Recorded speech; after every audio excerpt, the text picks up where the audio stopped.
it sways to such an extent that that extent will not be acceptable in building structures. So coconut trees, it has stability, it has strength, but it is not having stiffness. Why stiffness is required? If the building structure deforms to an excessive extent, it will give rise to development of scare in the minds of the users of the building. So there will be discomfort to the occupants. So to ensure that the occupants are comfortable, to ensure that the comfort levels are satisfied, the stiffness has to be there. Then normally the high-rise buildings will be having some facade. In most of the cases, it is likely to be made up of glass.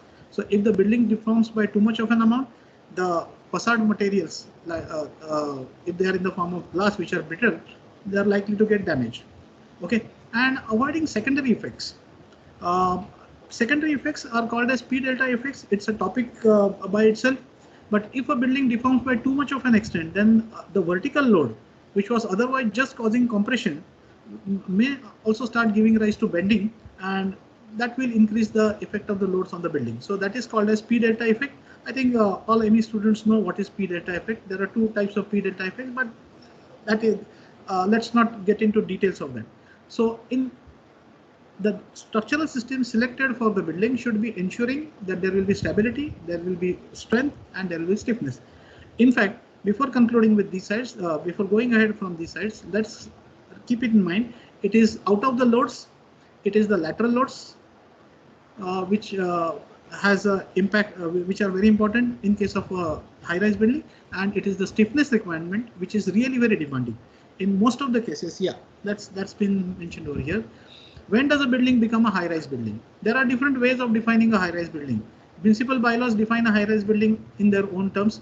Firefighting requirements define a high-rise building in their own terms, and there may be other ways of defining a high-rise building. But in terms of structural background, I would say that high-rise building is one wherein lateral forces start governing the design of structure. Design of structure or design of structural members gets governed by lateral forces.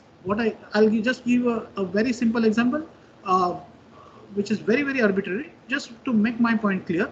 If I'm designing for vertical loads and I need a column of say size 300 mm by 600 to take care of the vertical loads, and if I check the column for the lateral loads, then I find that this column size is not sufficient, or the amount of reinforcement that I had put there for resisting the vertical load is not sufficient for resisting the lateral loads.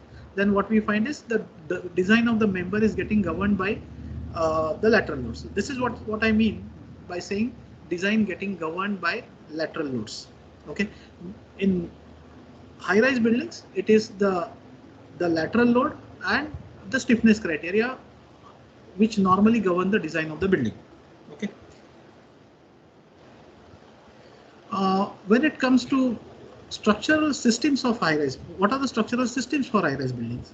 You must everyone is aware that when it comes to spanning over a distance, there is a hierarchy of structural members.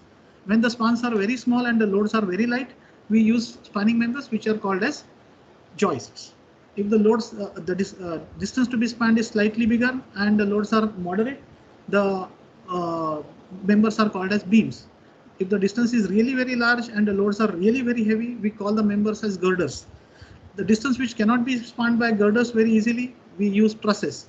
The distance which cannot be spanned by trusses is normally spanned using arches. And this is how there is a hierarchy when it comes to spanning over a horizontal distance. Similarly, there is a hierarchy when it comes to spanning over height. So there are dedicated structural systems for high-rise buildings. The basic classification is something like this. There are frames, there are shear walls, and there are combinations. Frames, it is a structural system wherein the horizontal members and vertical members, horizontal members which are normally called as beams, and vertical members which are normally called as columns are interconnected suitably to give rise to that structural system. Interconnection means joinery of structural members. Joints in structure can be of two types. Simple joints are hinge joints, and complex joints are rigid joints or fixed joints which are capable of transferring moments. So depending upon the type of joints, we have two types of frames: brace frames and rigid frames. We will get into details of it when we use brace frames and when we use rigid frames. If frames are not sufficient, then we have to go for something that is known as a shear wall, which is a little costlier structural system. But when you cannot resist all the lateral loads using frame, then you have to go for shear walls. We will be discussing shear walls in details, and there are combinations. So you can make shear walls of different types. At times you can have you can resist some of the lateral loads by frame, and rest of it you can transfer it on the shear walls. Or there is a situation wherein the entire load has to be resisted by shear walls, and so on and so forth.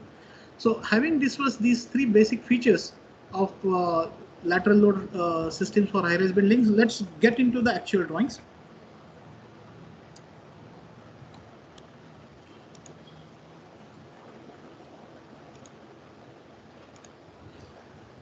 My office has made some drawings to make some points clear. So let us discuss the structural systems for high-rise buildings. And in order to discuss the structural system for high-rise buildings, I'm started taking a plan as a basis of discussion. It's a very simple plan, but you will find that planning of most of the hospital buildings, hotel buildings, college buildings, institutional buildings is something of this type. There will be a long corridor, and on either side of the corridor you will be having spaces which can be wards, which can be classrooms, which can be offices, industrial galas, or anything. For vertical transportation, there will be staircases. I have shown only one staircase here, just because we are just using this plan for the sake of discussion, and there could be lifts. And in a high-rise building, there can be 2 lifts, 3 lifts. It all depends upon number of floors that you are having. So I'm just having representation of each and everything over here. Okay. One thing is for sure, vertical loads are always going to be there. Vertical loads in the form of dead loads permanently and live loads occasionally are definitely going to be there, and these need to be resisted. These need to be transferred to the foundation. So we normally have one structural system which we call as the frame system. So this is the plan. I hope my screen is visible to all of you. Can someone please confirm that? Yes, sir. Thank you. Yeah, so this is the plan. And for this plan, this is the structural system. So there are columns. These are the columns, and there are beams, and there are slabs. So vertical load will predominantly be acting on the slabs. From the slabs, it will be transferred to the beams, and from the beams, it will be going to the columns. So this is how we resist the vertical loads. If the building is not very tall, if it is a medium-rise building, the same components can be used for resisting the lateral loads. Only thing is, you have to interconnect the components in the proper manner. The beams and columns, if they are connected using rigid joints, then it forms something called as a frame. I think everyone at ME level knows what is a frame. So as far as this building is concerned, there are 4 frames in the X direction. This is the X direction, and there are 8 frames in the Y direction. So lateral loads along the X direction will be resisted by the 4 frames, and lateral loads in Y direction will be resisted by the 8 frames. Probably this used to be the way of looking at the behavior of the structure when sophisticated softwares were not available. We were essentially doing 2D analysis. These days every office does 3D analysis, but no harm to think on these terms, because the basis will remain the same. There will be slight modification because due to the introduction of the software. Anyway, so what we find over here, the important point to be noticed over here is the frames in the X direction. They are less in number, but each frame is a 7-bay frame. This is a frame in X direction. So each frame in X direction is having 8 columns, whereas there are more number of frames in Y direction, but each frame in the Y direction is a 3-bay or 4-column frame. So what I would say is, in this building, there are stronger frames in X direction and there are weaker frames in Y direction. So the building is having an inherent weakness, that it is strong in X direction, it is weak in Y direction. If it is up to certain number of stories, yes, the lateral load that is likely to act on the building can be resisted by these frames. So the lateral load system that the building can be said to be having is frames. Again, let me quickly make a mention over here. Frames are of 2 types, brace frames and rigid frames. In brace frames, the joints are hinged. Bracing member, this is the bracing member. Bracing members are very, very essential, And normally the brace frames are provided in steel structure and along the periphery of the structure. Obviously, you cannot provide a brace frame in the interior of the structure because it will come in the way of the function. Okay, braces definitely come in the way of the doors and windows. So you have to provide braces in such a way that they don't come in the way of the doors and the windows. So that's why different types of bracings have been developed. This is known as diagonal bracing. This is known as X bracing. This is known as vertical K bracing. This is K bracing in vertical plane. This is also K bracing in vertical plane, but in the inverted manner. Some text would also call it as a chevron brace. This is K brace for the entire floor height, and this is knee braced.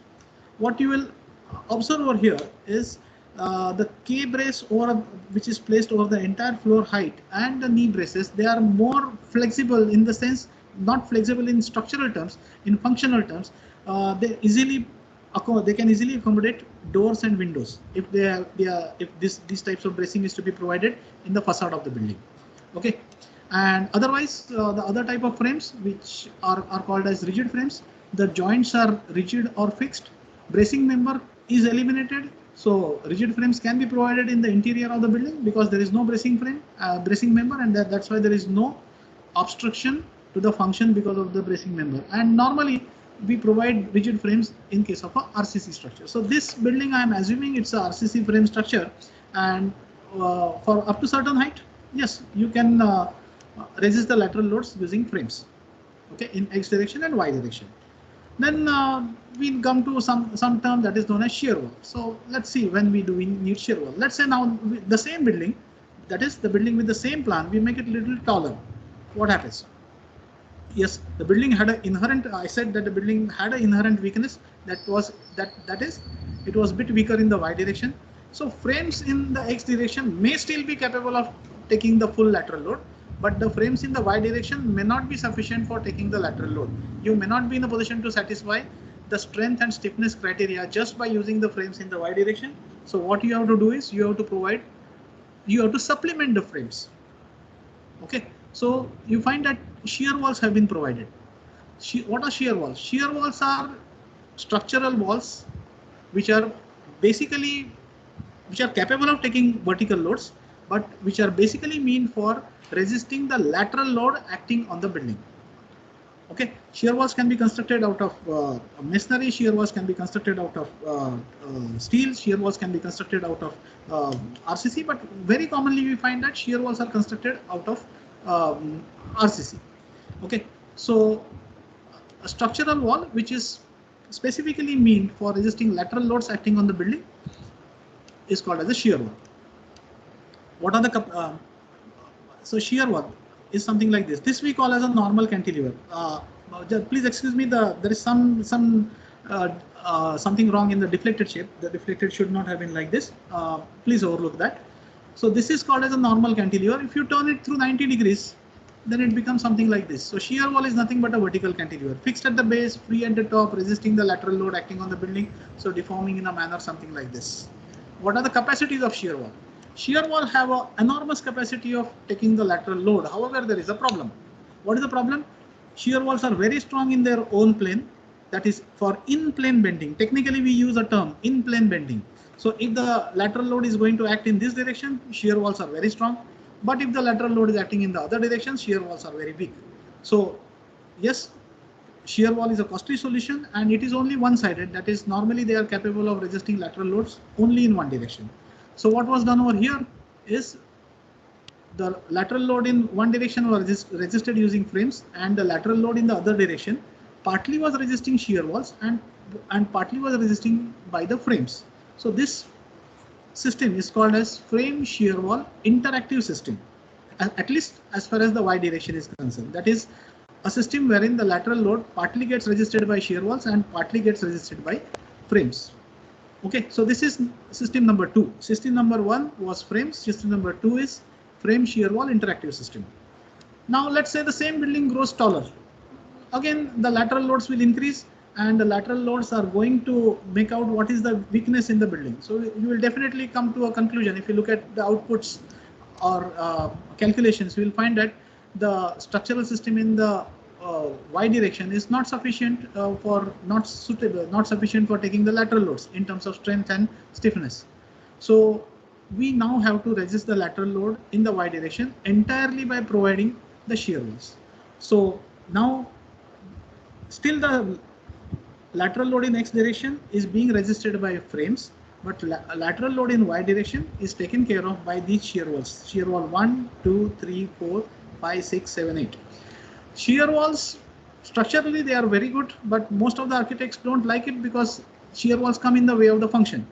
Because if I think of providing a shear wall here at this location, what will be the problem?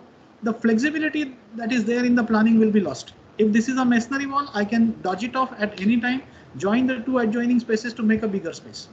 But if it is a shear wall there, I cannot remove it for sure. And that means the flexibility which is there in the planning is likely to get adversely affected. Okay.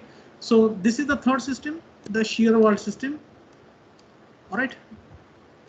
The lateral load is entirely resisted using the shear walls. Now look at this building plan. What is a better way of providing the shear walls?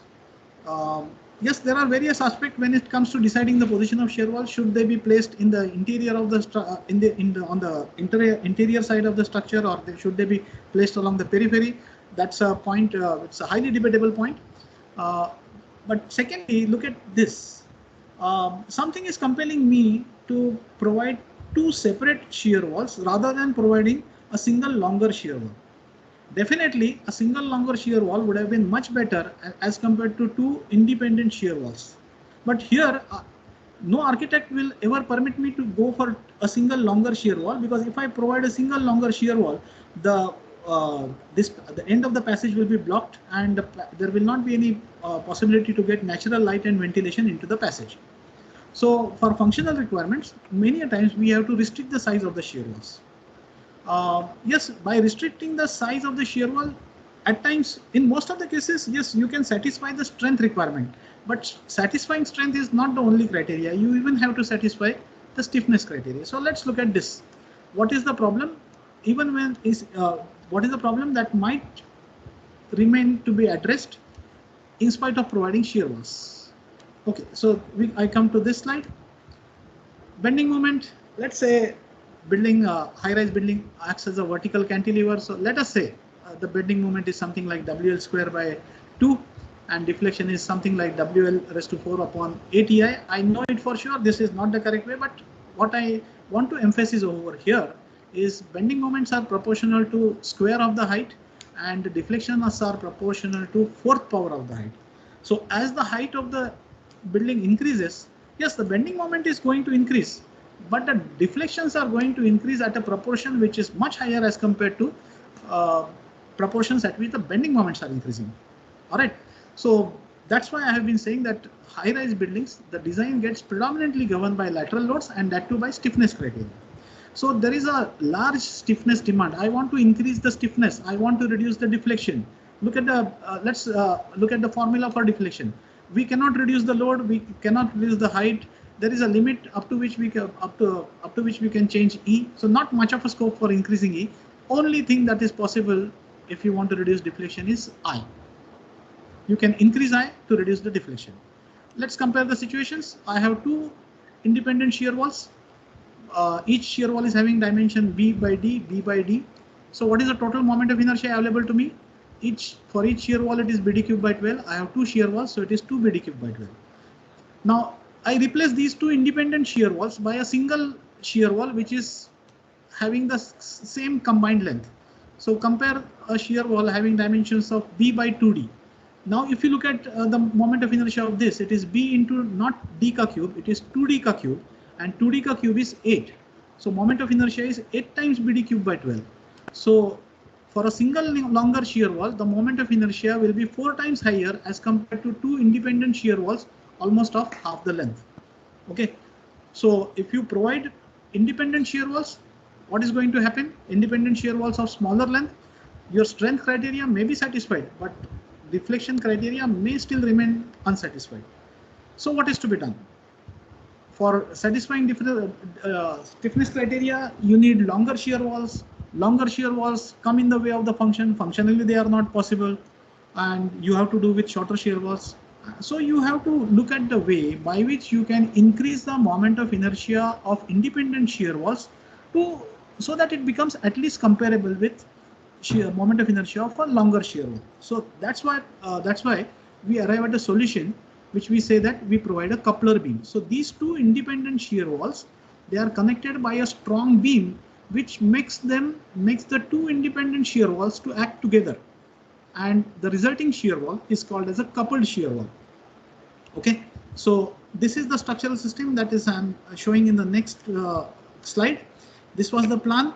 Shear walls were provided, but they were joined together by a strong beam which is called as a coupler beam. So the elevation, it's going to look something like this. This is a the smaller size independent shear. These two are smaller size independent shear walls. They are interconnected by these beams which are called as coupler beams. What is the effect of the coupler beam?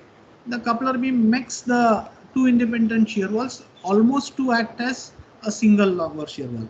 It can never make the independent shear walls to act as a single longer shear wall. Almost. What is the meaning of almost? The moment of inertia was 2 times BD cube by 12. It improves to the tune of say 4 or 5 BD cube by 12. It can never go to 8, but it's much better. However, providing coupler beam, it's very easy to say provide a coupler beam sitting in the office, but coupler beam, which is also called as link beam in some areas, linking beam in some areas, it needs very complex type of reinforcement. I have a photograph which shows the details of a coupler beam. Just give me a moment to.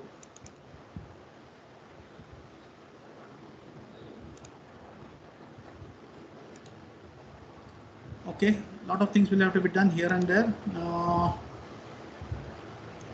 do we go back? Minimize this.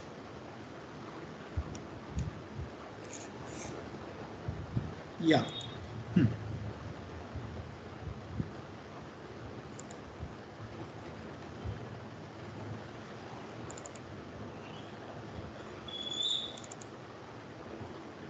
Are you all seeing the image? Can someone please confirm? Can you see the photograph? Yes, sir. Yes. Is it visible? Yes, sir. Acha. So look at, this is the small beam, coupler beam, but look at the amount of reinforcement. It needs very huge reinforcement, and providing this reinforcement is really a task by itself. Firstly, you have to convince the clients, because the contractors will always be reluctant to provide the reinforcement of this type, and they will always be complaining to the clients, nahi, ye design bahut heavy hai. Okay, so that is the first stage which you have to tackle, and secondly, with all this reinforcement provided, if it gets provided, then pouring concrete, it's again it's going to be a task by itself. Okay, so yes, you can go for coupled shear walls, but then it has hassles of its own. All right, so far we have discussed three systems: frame shear wall interactive system, shear wall system, and coupled shear wall system. The building grows taller, and the lateral load on the building will increase. So the strength and stiffness demand in the buildings is also going to increase. So what kind of structural system do we provide? All that we know up to this step is how to provide shear walls. Okay, so let's look at what is the efficiency of shear walls. If this is a building and wherein I'm using shear walls for resisting the lateral load, then is it really an efficient system? A question comes to my mind. So when it comes to resisting the lateral load in X direction, which I have shown in red colored arrow, only these two shear walls are effective, because I told you earlier, shear walls are very strong for in plane bending, but they are very weak for out of plane bending.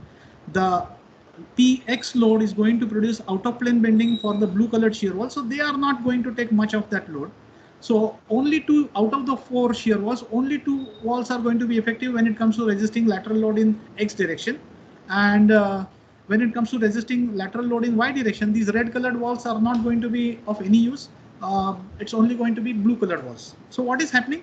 I am providing 4 shear walls, but at a given instant, only 2 of them are going to be useful. So shear walls is not a very efficient system. Okay, although it may be stronger and stiffer than frames, but not a very effective system because they act only in one direction. So what could be done? If I join the shear walls and make it in the form of a box-like structure, it is called as a shear box. Okay, now you know that a box will be having higher, almost equal moment of inertia. That is, individual wall is having a large moment of inertia about one axis and very less moment of inertia about the other axis. As against this, a box is having very high moment of inertia about both the axes. So if you can make up a box and put it somewhere in the building, then the same box will be effective in resisting the shear in both the directions. Okay, that is all. The entire length of the box will be effective in resisting lateral loads in each of the directions. And again, compare the two options. Here the length of shear wall, if it added together, 2 units, 2 units, 2 units, 2 units. All in all, the total length of wall is 8 units. Whereas here a box which has got a peripheral length of 4 units may be equivalent to that. It's very arbitrary comparison, but numbers will not be phenomenally different from this. That's what I mean to say. So shear boxes are going to be really very effective in resisting the lateral loads at a much lesser cost. So functionally what they do in case of high-rise buildings, which are predominantly office buildings, in Western countries, when the high-rise buildings were constructed initially, they were commercial or office buildings. Okay, so what they did, they had all the staircases, lift shafts, toilets, AHUs, put together in one place, and they were enclosed by thick walls, and thus they ended up forming a box which was normally placed, which is better placed, I would say, at the center of the building, and that's why it is called as a core. So building of this type is called as a so that's why this lateral load resisting system is called as a core. Core is something like the stem of a Christmas tree. You must have seen Christmas trees. The lateral load acting on the Christmas tree is taken by the main stem. Same thing is going to happen over here. Yes, if you look at the plan, this is the building with, I hope you are in a position to see the plan. There are peripheral columns and there is a core, and the distance between them is spanned by long span girders, beams, trusses, whatever you want to use there. The vertical loads, part of the vertical load is taken by the peripheral columns and part of the vertical load is taken by the core, but the lateral load is entirely taken by the core. Of course, it cannot be a continuous core. There will be some opening so that you get an access to the core and you get exit from the core. But to connect the two parts of the core, of course, you have to be having the coupler beam. So this is the core. It extends for the entire height of the building. For the high-rise buildings which were constructed in Western countries, say up to year 1955 or 1960, most of them were having cores. Initially, people were very happy about the building, about this lateral load resisting system, in the sense they were getting a huge column-free area which was available for selling or for renting. But then sooner or later, they started realizing the drawback. What is the drawback? Core occupies major part of the floor plate. Okay, so and secondly, as the height of the building increases, you need much larger size of a core of much larger size just for satisfying the structural requirements. For satisfying the functional requirements, you may be needing much smaller size core, but to satisfy the structural requirements, you need a bigger size core. As the size of the core increases, what happens? The area available for sale or area available for renting goes on reducing, and that spoils the economic of that building project. So efforts were on how to reduce the size of the core. So one more option was thought of, and that gave rise to the structural system for the next building for the other type, that is called as core, outrigger, and belt truss system.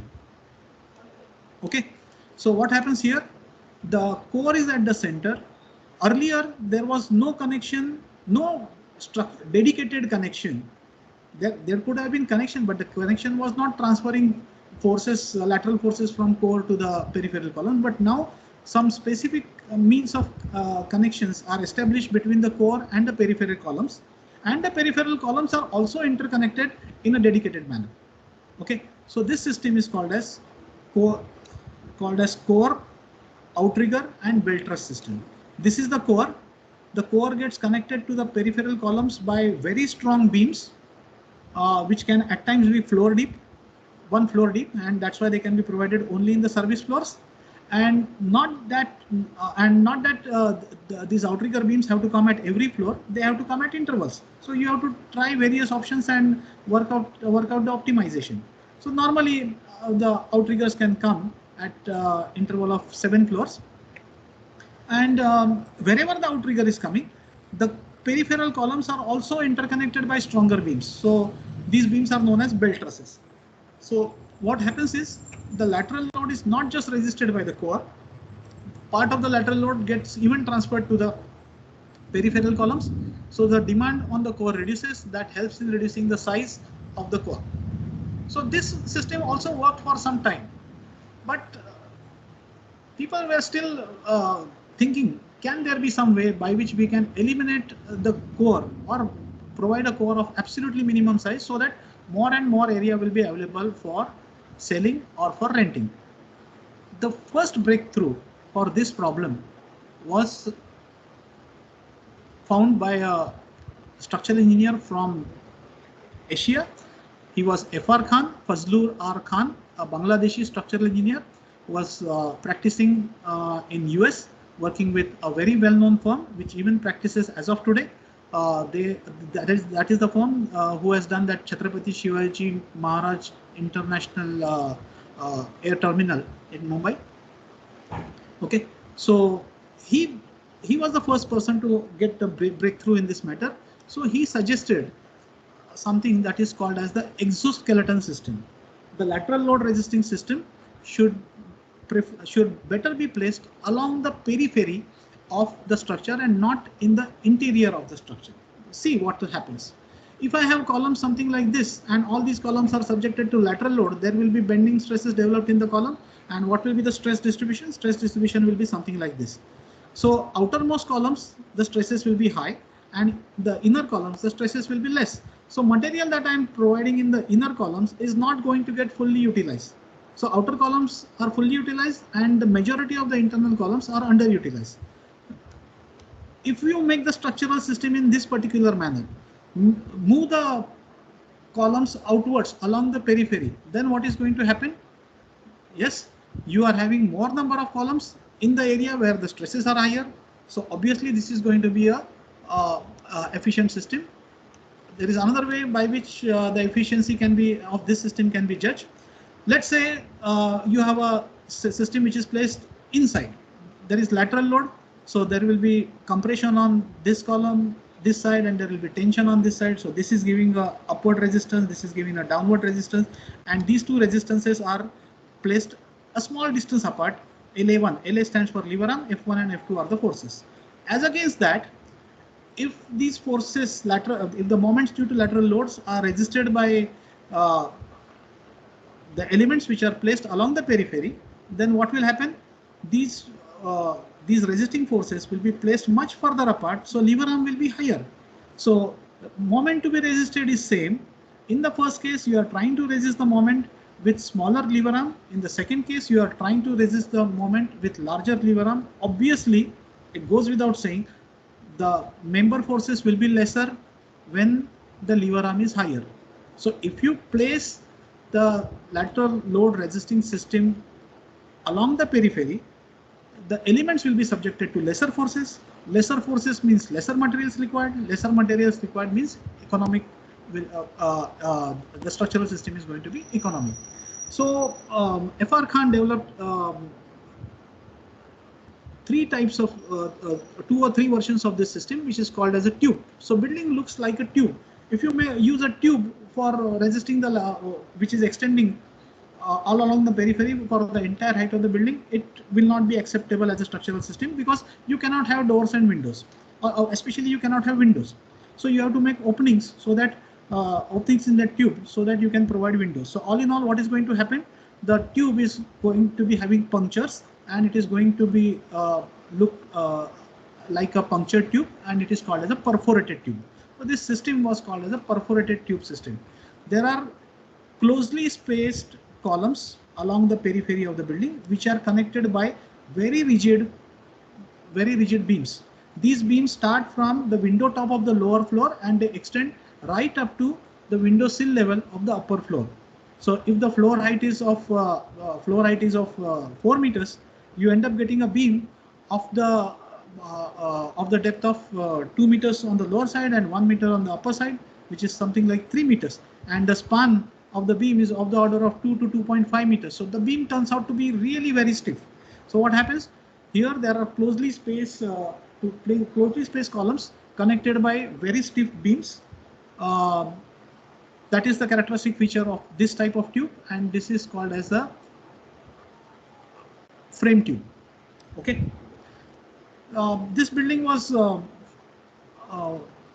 first adopted for the Chestnut building, which was, I think, to the best of my knowledge, was constructed in the year 1963, if what I have read in the literature is right. And this is the system which was even adopted for the WTC, World Trade Center towers, which were subsequently demolished, which were subsequently attacked by terrorists, and they collapsed subsequently. But still, it was a very good structural system. And why this system was appreciated? The entire lateral load was resisting just by the peripheral columns. So all that you need is core of a bare minimum size. So very large area is available for renting or for selling. So the construction industry people were very happy with this system. But sooner or later, see, America is a land wherein everything there is really something known as capitalistic economy. Whenever someone comes with some solution, there will be a next visionary person who is going to challenge it. So this solution, that is frame tube solution, was challenged, and it was brought to the notice that yes, this system is working very well. You are needing a very small size core, but what is happening is, look at the stress distribution. The efficiency of the system is very less. Let's say the wind is blowing from left to right. So columns on the right hand side will be in compression, columns on the left side will be in tension, but the column forces will go on reducing as you go to the interior. Okay, and on this side, the corner column will have maximum compression, this and this column, but the compression will go on reducing because the flexibility of this beam and by a phenomena that is called as shear lag.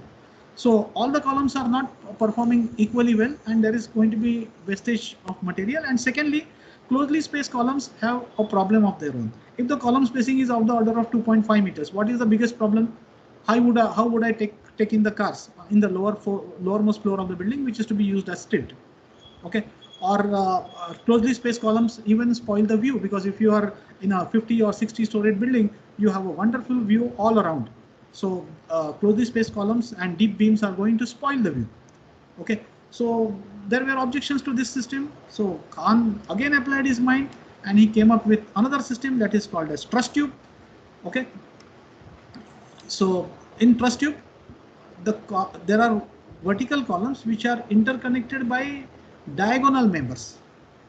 Okay, this improves the performance of the column. The shear lag problems which were there in the frame tube almost get eliminated, and all the columns are almost equally loaded, whether they are carrying vertical loads or lateral loads. And they even developed solution of this type. The truss tube and frame tubes, they were adopted for some buildings. Let's quickly have a look at those buildings. Chikoti sir, can you tell me how much time is still available? Sir, झालेलं एक 5-10 मिनिटं अजून. 5 मिनिटं झालेलं ना? Okay, yes, thank you sir. Yeah. Guys, please help me.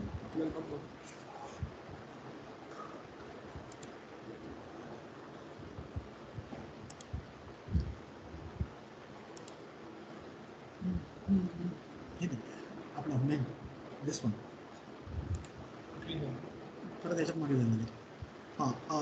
Frame tube.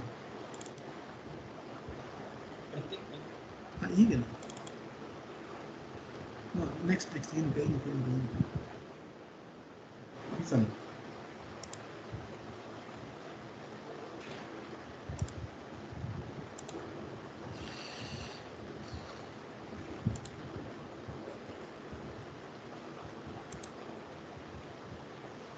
Are you all in the position to see my screen? Can someone please Yes, confirm? yes. Is it visible? This Yeah, is the floor visible. plan of. Yes, I hope it is visible. Yes, sir, it is visible. Yes, Thank you. Thank you. So this is the floor plan of the one of the buildings of the Twin Towers. You can clearly see the closely spaced columns, and these were joined by floor deep, almost deep beams, and the system is called as a tube system. But in fact, this was not just tube system. This is called as a tube in tube system because there was a core. See, look at the size of the core. In spite of this being a tube system, you need such a big size of core. Had the tube system not been there, what would have been the size of core? Hardly any area would have been available for selling. But this is called as tube in tube because the peripheral columns form one tube, and the core also starts taking part in sharing, was also accounted in taking the sharing the lateral load acting on the building. So there was one outer tube and there was some inner tube. So buildings of this type are called as tube type of buildings. Okay. Yes. Let's look at some other things. The John Hancock Center in this.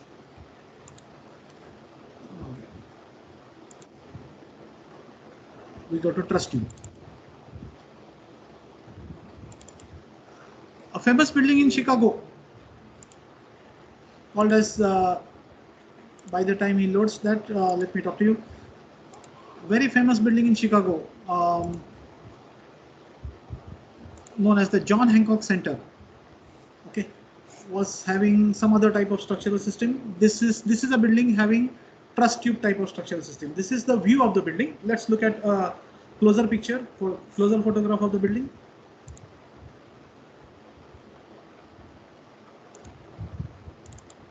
Yeah, you can hear clearly.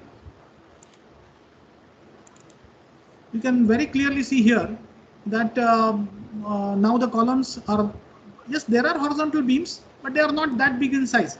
Secondly, you can observe that the spacing between the columns is much wider as compared to what it was in case of a frame tube building. And the columns are interconnected by diagonal members, which by which you can get rid of the shear lag problem. All right. So in tubes, we had two types. We have discussed three types of tubes so far. First one was frame tube. Second one was truss tube.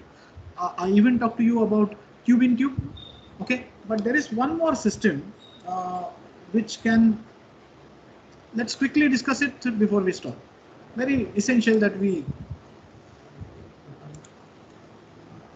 main presentation. Carry. Thank you.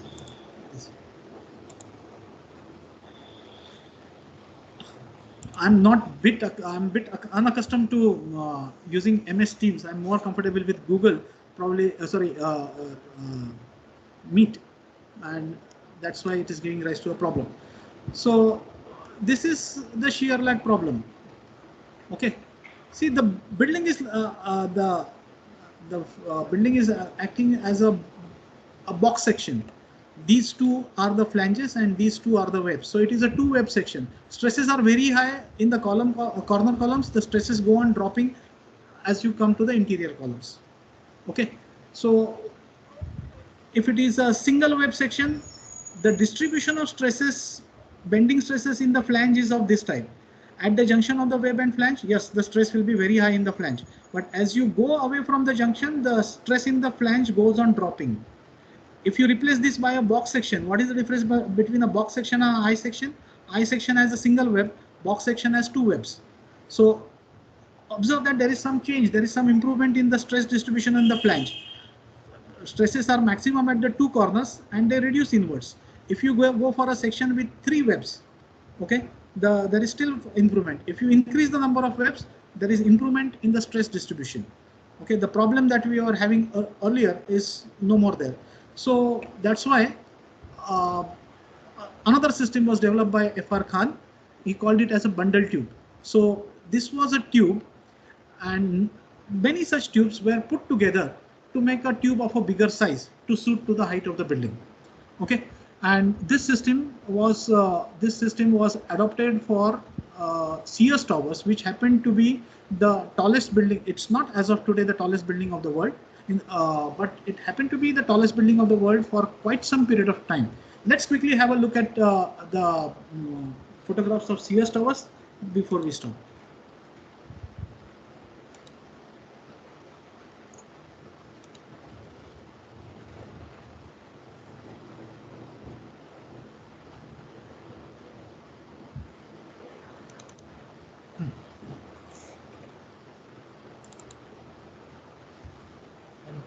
Hospital.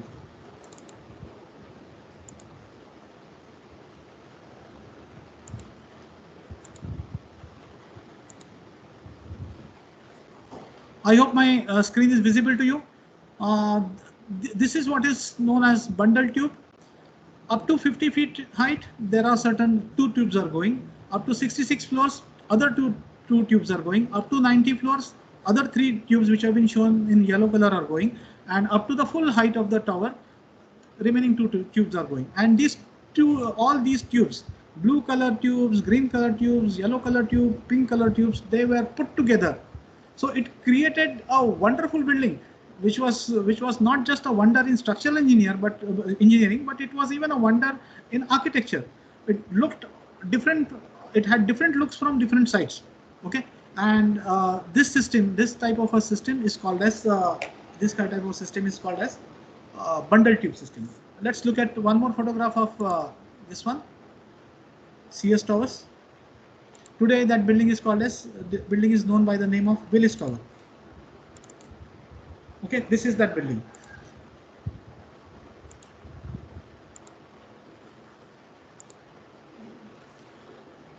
Okay, so you can clearly see that there are this building, although it appears to be a single building, it is made up of different tubes, which terminate at different heights, because of the functional requirements and also because of the structural requirement, because as you go up, the bending moment is reducing, so you don't need all those tubes. Okay, so that's how the system was worked out. There are many more structural systems, but we are running short of time. So although I haven't delivered all my contents fully, I think I would better stop over here. Again, before I stop, let me thank all of you for your patient and careful hearing. And let me again thank ISSE for giving me an opportunity to share my views about this topic with all of you. Thanks a lot. Thank you, sir. Thank you, sir. Thank you for sharing your immense technical knowledge and experience. Your session was fully informative. Today, we had an opportunity to hear your thoughts and experiences, and I'm sure that this will be useful for us in future. Okay, thank you so much, sir. Yeah. So now let's begin with the question answer sessions. Hardly any time I is request. There. And I'm not sure that I will be in a position to answer all the questions, so I'll just make an attempt. Please make yes, it fast. Sir. We will attend 2-3 questions. I request the participants to unmute themselves and ask questions, or if they want, they can write the question in chat box.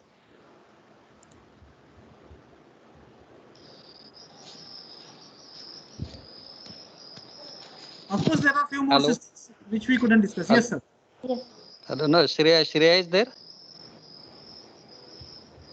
Hello.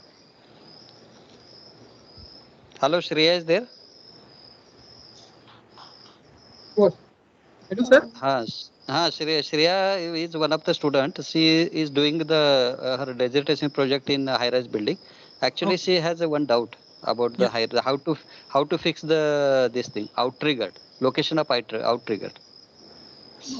There are some guidelines for deciding the position of outriggers, but it has to be decided by trial and error. Today, with high-end softwares, you can do n number of trials. So maybe decide one interval that you are going to have.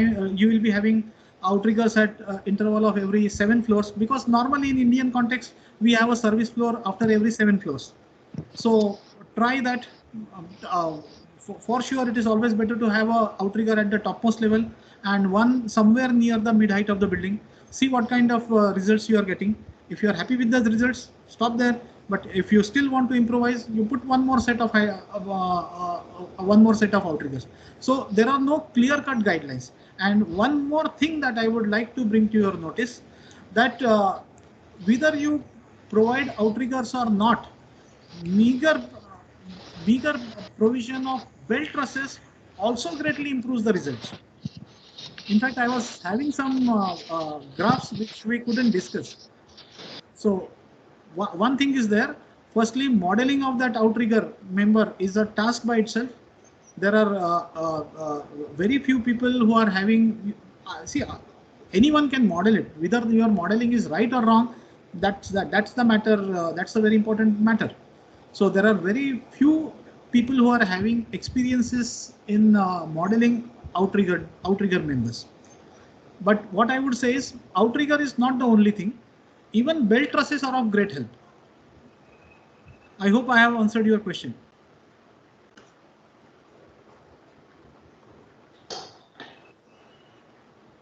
Yes. Yes, sir. Yes, Any sir. Yes, other sir. questions? Participants, if you have any doubts, you can ask. आता समजा एक 5 वर्षाचा अनुभव आहे 7 वर्षापर्यंत तुम्ही काम 5 वर्षाचा ते प्लस तेवढे implement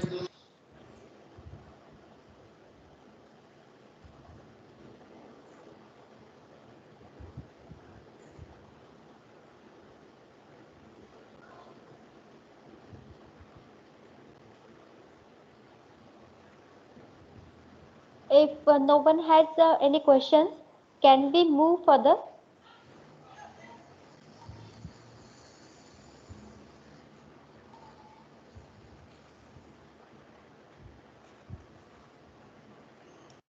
Yes, ask the question.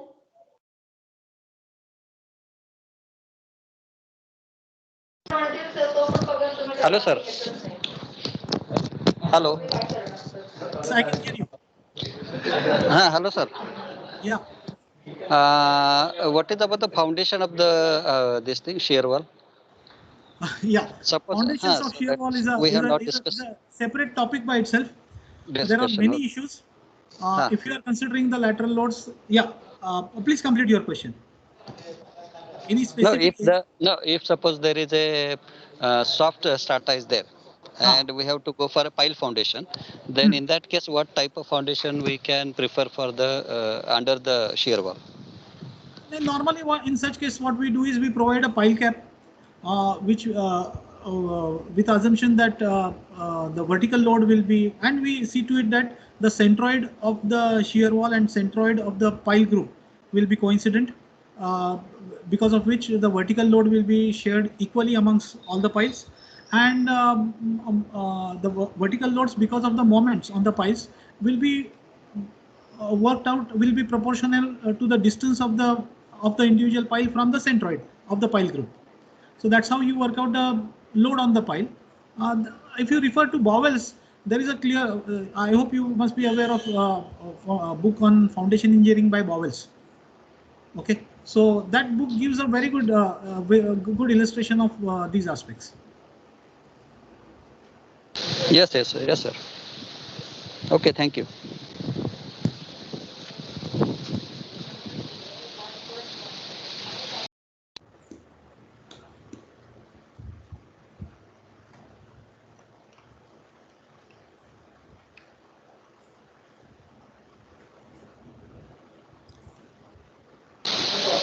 Hello, sir. If the further questions are not there, we can conclude. Sir, someone has written one question in chat box. Acha. Sir, I will read that. Yeah, Can please. an extremely stiff core result in first model mode in rotation? Yeah, it is. I would put it this way: there is no point in making a building unnecessarily stiff. Okay.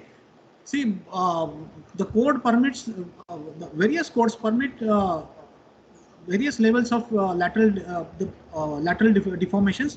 So if your lateral deformation with the stiffness, with the provided stiffness of the core is much lesser as compared to the permissible deflection, you can make the core a little more flexible, either by reducing the thickness or by reducing the size and something like that. But there is absolutely no point in making the core unnecessarily stiff. That's what I would say. But what will be the effect of stiffness of the core on the mode of vibration? Again, that's a separate topic, and I must commit that I'm not an authority on that. Yes, thank you, sir. I hope Mr. Omkar has got the answer. So,